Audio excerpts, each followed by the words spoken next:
Hello and welcome everyone. So how you can turn on system protection in Windows 11? So how we can do that? Okay. So simple. First of all, open the start bar. Okay.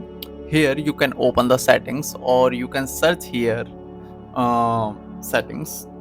Okay, and open the settings.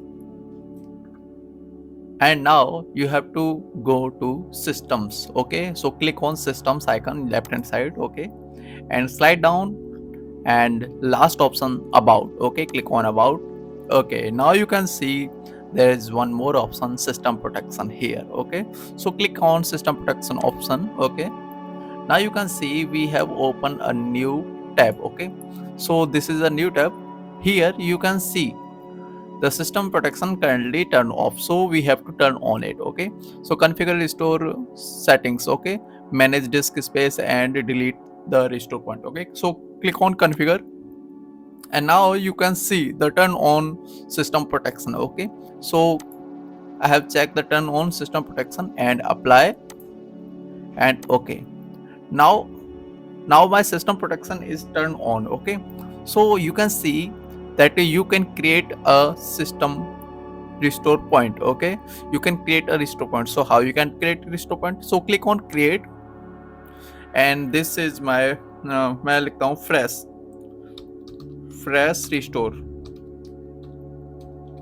point.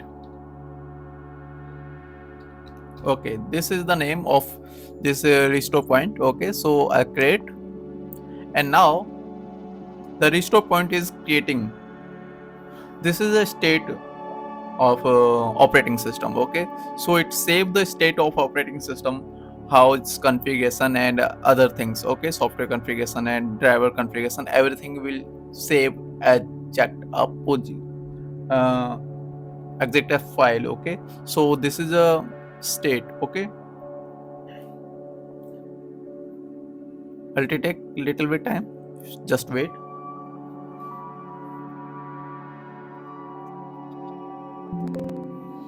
Okay, now you can see the system restore point has been successfully created. You can see the restore point was created successfully. Okay, so that's it for today and I'll see you in the next video. Thank you for being here and if you like this video, please subscribe this channel and press the bell icon. Thank you for being here and you can follow me on Instagram. Thank you.